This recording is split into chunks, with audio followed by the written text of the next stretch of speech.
Radio Macondo. Por lo antes visto con la palabra heterosexual en relación a Uribe, antes de abordar el tema, pues debemos hacer claridad sobre el origen de una palabra, y esa palabra es insurgente. Palabra que gracias a la construcción mediática en nuestro país, para muchos colombianos viene siendo como un catre hijo de puta, y reaccionan a esta palabra como reacciona el uribismo frente a la palabra heterosexual o VHS. Para poder encontrar el origen etimológico de la palabra insurgente, pues debemos buscar en el latín. Básicamente se trata de una palabra que es fruto de la suma de tres partes claramente diferenciadas. El prefijo in, que es equivalente a sin, el verbo surgere, que puede traducirse como levantarse, y el sufijo ente, que ejerce como sinónimo de agente.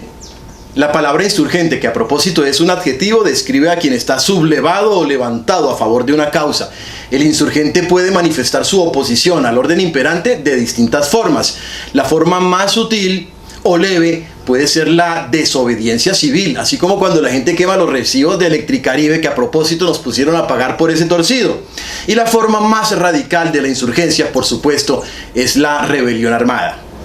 Aclarado esto, tenemos que señalar que el Estado colombiano ha implementado políticas contrainsurgentes mucho antes de la aparición del comunismo en estas tierras o de las guerrillas. Y entonces, ¿en contra de quién estaban orientadas estas disposiciones? Pues en contra de todos los que se atrevieran a protestar. Existen cualquier cantidad de ejemplos sobre estas políticas contrainsurgentes, como la ley heroica de Miguel Abadía Méndez, que declaró partida de bandoleros a los trabajadores del banano y dio licencia con esto a la masacre de las bananeras ocurrida en 1928 en el municipio de Ciénaga Magdalena.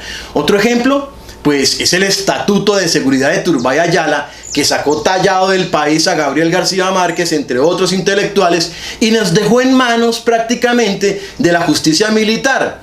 Son solo un par de ejemplos, pues, como para no atosigar a la gente. Desde 1920 en Colombia se empieza a alarmar la idea del comunismo como una amenaza en contra de los valores nacionales, y con la denominación genérica de comunista se empezó a señalar a diversos sectores sociales, entre los que se incluían sindicatos, asociaciones campesinas, movimientos estudiantiles y en general a todos los que tuvieran la desfachatez de contrariar al Estado. Y pues no ha cambiado nada, ¿no? En la actualidad lo siguen haciendo. Usted protesta por la salud y es castrochavista. Si exige educación, es un mamerto que le gusta todo regalado, y así seguimos en la misma. Es necesario tener en cuenta que para la creación de una política contrainsurgente sin que la gente se empute, pues es fundamental la construcción de un enemigo que genere el suficiente temor entre la población para poder gobernar gracias a ese miedo.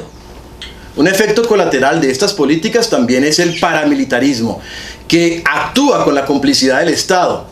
O, a ver, ¿cuántos campamentos paramilitares ha bombardeado el Ejército Nacional en su historia? ¿Le hicieron llover bombas a las AUC de los Castaño y su parche financiador del uribismo? Pues no. Hoy se habla del regreso de los falsos positivos y la verdad es que nunca se han ido. Que sus infames cifras bajen no significa que desaparezca del todo.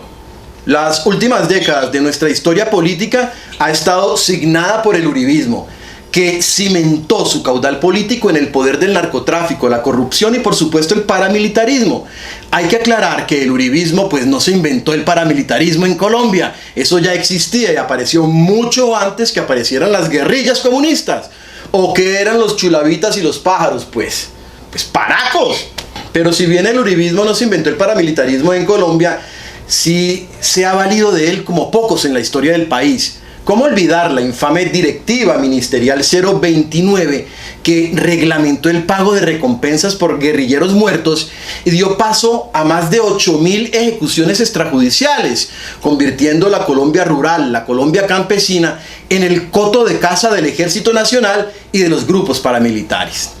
Con el regreso de Uribe a la presidencia, pues no es nada raro que la sombra de los falsos positivos se siga proyectando sobre unas fuerzas armadas desprestigiadas como pocas en la región. Y es que leyendo las declaraciones de los 3 oficiales de alto rango al New York Times, se puede concluir que el uribismo, en su incansable cruzada en contra de los castrochavistas y guerrilleros vestidos de civil, pues sigue buscando resultados entre los que Eduardo Galeano muy acertadamente describe como los nadie, que cuestan menos que la bala que los mata.